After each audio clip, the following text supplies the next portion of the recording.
बताना नहीं चाहेंगे? अरे लीजिए, आप माइक से डर रहे हैं। ये इस बार नहीं जीत पाएंगे। इस बार 30 यही नहीं, 24 में केंद्र में भी जाएंगे। केंद्र में भी जाएंगे। लंबी प्लानिंग करके आए हो तुम। ये जानने की कोशिश करेंगे कि आखिर अयोध्या की पब्लिक क्या सोच रही है। कहाँ से आए हैं आप लोग? क्या नाम है आपका? गमछा डाल के घूम रहे हैं, बताइए नाम क्या है? सुरेंद्र कुमार। राजनीति क्या होता है पूछूं? हमें नहीं समझ में आता। नहीं समझ आती। फिर भी कोई मोदी जी, योगी जी, कौन अच्छा लगता है? हमें कोई नहीं अच्छा लगता। कोई अच्छा नहीं लगता। इस देश में कोई नेता अच्छा नहीं है। नहीं। चुनाव कब होने वाले हैं? हमें नहीं मालूम। ये भी नहीं मालूम। अरे तो ऑनलाइन पढ़ने के लिए हमारे जैसे सबके पास 10,000 15,000 का मोबाइल और 600 का रिचार्ज 3 महीने के लिए, ये उपलब्ध हो नहीं सकता है। पहले खाना हो जाए उपलब्ध। नमस्कार, स्वागत है आपका बोलतंत्र पर। और टीम बोलतंत्र आज अयोध्या में मौजूद है ये जानने की कोशिश के लिए कि अयोध्या की जनता का मूड क्या है। लोगों से जानेंगे। क्या नाम है आपका और कहां से आए हैं आप लोग? क्या नाम है आपका? ब्रजेश। ब्रजेश, कहां से आए हो? तारुण ब्लॉक से फैजाबाद। तो क्या इस बार अयोध्या की जनता का क्या मूड है? किसको वोट देना चाहते हो? कौन बनेगा मुख्यमंत्री उत्तर प्रदेश का? इस बार पार्टी चेंज होगी, अपना दल का ही रहेगा सबसे अपना ज्यादा। दल का ही रहेगा सबसे ज्यादा। योगी जी अच्छे नहीं लगे? क्या कमी क्या रही?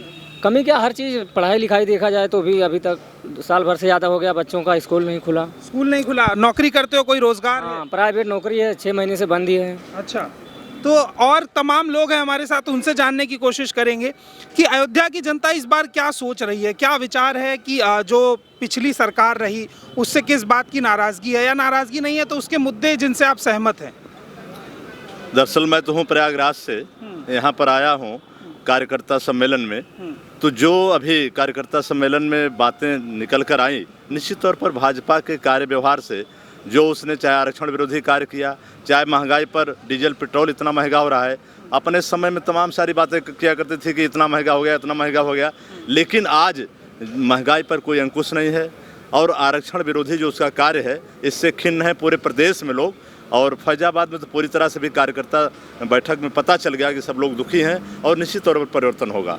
परिवर्तन होगा आपको लग रहा है? लेकिन उधर से तो कहा जा रहा है मंदिर बनाने की बात की गई थी, वो तो पूरी हो गई है, तो परिवर्तन की कहाँ से गुंजाइश बच रही है? नहीं, मंदिर देखिए, मंदिर बनाने की बात जो है, मंदिर से पेट नहीं भरता, भगवान की पूजा से पेट नहीं भरता, कर्म करने से पेट भरता है।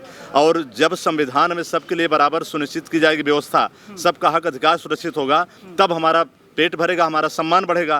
तो वो कार्य भाजपा नहीं कर पा रही है, तो इसलिए निश्चित तौर पर परिवर्तन होगा और ऐसी सरकार बनेगी जो सबका सुख, सबका हित देखेगी और सबका विकास होगी, सर्व विकास। काम में अगर 10 में से नंबर देना हो बीजेपी को, कितना देंगे? माइनस में मत दीजिएगा। नहीं, माइनस में तो नहीं, कार्य उसके कुछ हुए हैं, जिससे रोड का कार्य हुआ है। ठीक है, रोड का कार्य हुआ है, लेकिन पेट कहाँ भरता है? केवल रोड से पेट भरेगा क्या? जब तक हमारी रोजी रोटी नहीं रहेगी तब तक हमारा दिन कैसे चलेगा? रोड हो जाए और विकास हो जाए, उससे क्या होता है? क्या नाम है आपका और आप कहाँ से आए हैं? मैं डॉक्टर हरीशचंद्र पटेल, राष्ट्रीय सचिव अपना दल। मैं प्रयागराज से आया हूँ। प्रयागराज में तो इतना बड़ा काम हुआ, योगी जी को कड़ी मेहनत से उसका नाम बदला उन्होंने, तो नाम बदलने से कितनी सहमति रही आपकी? प्रयागराज में जिस तरीके से नाम बदला है, वो सिर्फ प्रयागराज में ही नहीं बदला है, मुगल सराय में भी बदला है और सरदार पटेल स्टेडियम का भी नाम बदल करके मोदी स्टेडियम कर दिया गया है। तो उत्तर प्रदेश की सरकार हो चाहे केंद्र की सरकार हो, इन लोगों ने नाम ही बदलने का काम किया है, काम कुछ नहीं किया है। नाम बदलने का सिर्फ काम किया है, उसके अलावा कोई काम नहीं हो पाया। अच्छा, प्रयागराज में एक सड़क भी बनने वाली है डॉक्टर सोनीलाल पटेल के नाम से, तो अपना दल उस पर क्या स्टैंड लेना चाह रहा है? एक मसीहा जिसकी मौत के बाद सीबीआई जांच की मांग सरकार ने नहीं कभी सुनी, चुनाव से 6 महीने पहले उसे डॉक्टर पटेल याद आ जाते हैं, तो इसको लेकर के आपकी क्या राय है? डॉक्टर सोनीलाल पटेल पूरे देश में एक ऐसा विराट व्यक्तित्व रहा है कि वो एक सड़क के नाम का मोहताज नहीं है और एक मेडिकल कॉलेज के नाम का मोहताज नहीं है।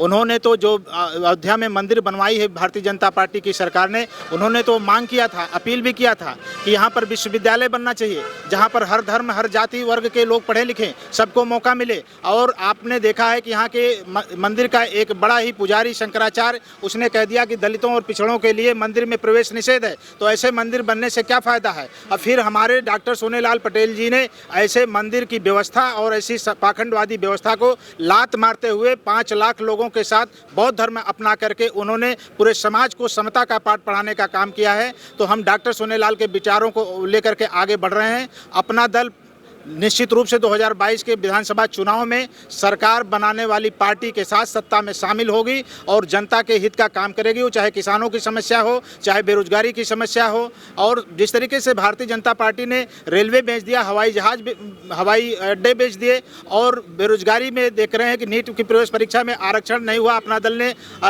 लगातार धरना प्रदर्शन आंदोलन किया, तब जाकर के उन्होंने आरक्षण स्वीकार किया। अभी भी उत्तर प्रदेश की योगी सरकार ने 69,000 भर्ती में शिक्षकों की भर्ती घोटाला में 5844 ओबीसी शिक्षकों को नहीं टीचर बनाया और वहां पर सामान्य वर्ग के लोगों को नियुक्त कर दिया है। तो 5844 अध्यापक जो ओबीसी समाज के थे उसके परिवारों को बर्बाद करने का लगातार भारतीय जनता पार्टी की सरकार कर रही है। अपना दल इन मुद्दों को लेकर के समाज में जा रही है और लोगों के बीच में जा रही है। निश्चित रूप से परिवर्तन होगा।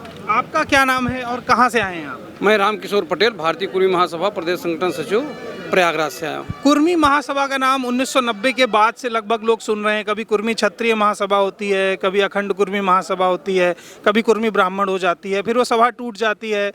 तो आखिर क्या वजह है कि जो कुर्मी वोट बैंक है या जो जाति है वो एकजुट नहीं हो पा रही? नहीं, ऐसा नहीं है। एकजुट हैं और एकजुट रहेंगे और कुर्मी सभा न टूटा है न टूटेगी। हाँ, नाम छोटा भाई बड़ा भाई स्तर पे थोड़ा सा बदलाव जरूर आ जाता है, लेकिन नाम एक ही है, कुर्मी महासभा। घर अलग अलग हो गए लेकिन रहते पड़ोस में। रहते पड़ोस में नहीं, एक ही घर में रहते, कमरे अलग है, घर एक ही है, दरवाजा एक ही है। अच्छा। हाँ। दूसरा सवाल मेरा ये है कि अयोध्या की पब्लिक हो या इलाहाबाद की पब्लिक हो, धार्मिक मसले पर बहुत ज़्यादा उसे मोबिलाइज किया जाता है। कहीं ना कहीं हिंदू होने का भारतीय जनता पार्टी इस्तेमाल भी करते हैं और एक पार्टी की नीति का भी सवाल है। तो तैयारी क्या है इस बार की? लोग ये समझें कि उन्हें मंदिर के नाम पर वोट नहीं देना है, हिंदू के नाम पर वोट नहीं देना है, तो कैसे उन्हें समझाएंगे आप? क्योंकि जिस तरीके से भाजपा ने लोगों को मतलब डिस्टर्ब किया है, एक तरीके से कह लीजिए कि उनका मतलब दोहन किया है, शिक्षा ना दे करके, मतलब विश्वविद्यालय न बनवा करके, कॉलेज न बनवा करके वो मंदिर बनवा रहे हैं। मंदिर से भोजन नहीं मिलेगा। शिक्षा रहेगी तो बेरोजगारी दूर, बच्चे पढ़ेंगे तो बेरोजगारी दूर होगी। और बेरोजगारी में भी, रोजगारी के चक्कर में भी देखिए वो आरक्षण भी खत्म कर दे रहे हैं। तो पढ़े लिखे बच्चे भी बेरोजगार हो जा रहे हैं। तो उनका सीधा रवैया ये है कि जितने भी सवर्णवादी छोड़ करके जितने भी दलित या अन्य पिछड़ा वर्ग के लोग हैं वो मानसिक गुलाम बने थे, बने रहेंगे। उनकी ये मानसिकता है। और तमाम लोगों से बात करेंगे। मेरी इस तरफ कुछ युवा हैं, उनसे बात करने की कोशिश करेंगे, ये जानने की कोशिश करेंगे कि आखिर अयोध्या की पब्लिक क्या सोच रही है। कहाँ से आए हैं आप लोग? क्या नाम है आपका? गमछा डाल के घूम रहे हैं, बताइए नाम क्या है? सुरेंद्र कुमार, सुरेंद्र, कहाँ से आए हो? बीकापुर की तरफ। तो इस बार अयोध्या की पब्लिक का क्या मूड है? किसको वोट देने का मन बना रही है? योगी आदित्यनाथ को या किसी और को सोच रखा है? नहीं, सोनेलाल पटेल अपना दल। तो योगी जी से नाराज क्यों? नाराज हैं सबसे ज़्यादा तो किसान लोग गाय बछड़ा से। तो कह रहे किसान को तो बहुत पैसा दिया योगी जी, कर्जा माफ कर दिए। अरे 2 रुपए लेकर क्या 2 वोट खरीद लेंगे। और ये फूल उल लेके घूम रहे हैं आप। अरे फूल तो अच्छा, एक सवाल बताइए, नौकरी को लेकर के गांव में क्या स्थिति है? ये गंभीर विषय है कि गांव का जो युवा है जो 12वीं पास कर रहा है वो नौकरी के कैसे अवसर खोज रहा है? देखो, बैकवर्ड को तो मिल नहीं रही नौकरी। बैकवर्ड को नहीं मिल रही? नहीं, बाकी सबको तो मिल रही है। हाँ। जैसे कि पंडित जी हुए और ठाकुर, ये सबको तो मिल रही है। योगी सिर्फ अपने को देख रहा है। योगी जी सिर्फ अपने को देख रहे हैं। क्या नाम है तुम्हारा? कहाँ से आए हो बेटा? मैं अभी पटेल हूँ, कहाँ से आए हो? बीकापुर। बीकापुर से। हाँ। क्या करते हो? पढ़ाई कर रहा हूँ। कौन सी क्लास में? BSc जी फर्स्ट ईयर। BSc में। हाँ। तो क्या मतलब ऐसा लग रहा है इस बार के चुनाव में कुछ नया देख रहे हो गौर से कि यही मुख्यमंत्री रहेंगे या बदल जाएंगे? जी नहीं, ऐसा तो नहीं होगा। अब की बार बदलेंगे। काहे बदलेंगे? इनका कार्य करने की शैली जो है किसानों को या दलित को बिल्कुल ही खराब कर रही है। खराब कर रही हाँ, है। गर्त में ढकेल रही है। कितना सीट मिलेगा आपकी बीजेपी को? बीजेपी अब ये सीट का तो नहीं, लेकिन 75 में देखिए अब क्या होता है। अच्छा, 75 में है उम्मीद? नहीं, उनका जैसे 20-30 में हो सकता हो जाए। 20-30 सीट मिलेगा बस योगी जी को। क्या नाम है तुम्हारा बेटा? क्या नाम है? निखिल वर्मा है। निखिल वर्मा। निखिल, क्या करते हो? अभी पढ़ाई कर रहे हैं। कौन सी क्लास में? 7th में हो। 7th में होने के बाद पॉलिटिकल इवेंट्स में आते हो, समझ में आती है राजनीति? राजनीति क्या होता है पूछूं? हमें नहीं समझ में आती। नहीं समझ आती। फिर भी कोई मोदी जी, योगी जी, कौन अच्छा लगता है? हमें कोई नहीं अच्छा लगता। कोई अच्छा नहीं लगता? इस देश में कोई नेता अच्छा नहीं है? नहीं। चुनाव कब होने वाले हैं? हमें नहीं मालूम। ये भी नहीं मालूम। तो अभी कौन सी क्लास की पढ़ाई है? 7th में। और क्या पढ़ा रही हैं टीचर? ये भी नहीं मालूम। मैं तो अच्छा, स्कूल बंद होने से क्या नुकसान हुआ? पढ़ाई का कितना ज़्यादा? बहुत ज़्यादा। फिर भी कितना? चौपट हो गया है चौपट? हाँ पूरा चौपट हो गया है। तो सरकार तो कह रही ऑनलाइन क्लासेस चल रही हैं, उससे समझ में नहीं आता है। समझ में नहीं आता। पढ़ने के लिए मोबाइल चाहिए, गरीब के पास मोबाइल नहीं होता है। ऑनलाइन क्लास गरीब नहीं पढ़ सकता? अरे तो ऑनलाइन पढ़ने के लिए हमारे जैसे सबके पास 10,000 15,000 का मोबाइल और 600 का रिचार्ज 3 महीने के लिए, ये उपलब्ध हो नहीं सकता है। पहले खाना हो जाए उपलब्ध। तो मतलब जो छोटे लोग हैं उनके पास मोबाइल जैसी सुविधाएं नहीं है, इसलिए सरकारी स्कूलों में या बाकी ऑनलाइन स्कूल की व्यवस्था एकदम बेकार है। या तो आप उतनी व्यवस्था दीजिए, मोबाइल दीजिए, नेट दीजिए, सब कुछ दीजिए, डाटा दीजिए आप। सही बात है। तो मतलब इस बार तय है कि बीजेपी नहीं जीत पाएगी। अयोध्या के लोग ये दमदारी से कह रहे हैं। हाँ, ये इधर तो देख है। के बताओ मोदी जी को कि योगी जी को इस बार नहीं जीते। हाँ, ये इस बार नहीं जीत पाएंगे। इस बार 30 यही नहीं, 24 में केंद्र में भी जाएंगे। केंद्र में भी जाएंगे। हाँ। लंबी प्लानिंग करके आए हो तुम। हाँ बिल्कुल।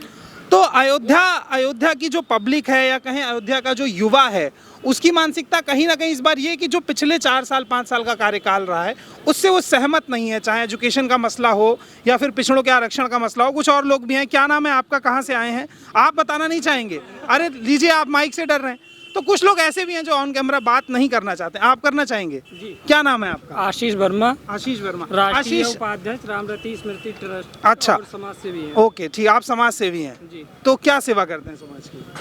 लोगों की हर तरीके से मदद करते हैं। जैसे कुछ मदद बताइए। गरीबों की मदद, जैसे कि उनको कपड़े ये सब देना और खाना पीने की व्यवस्था ट्रस्ट द्वारा किया जाता है जी।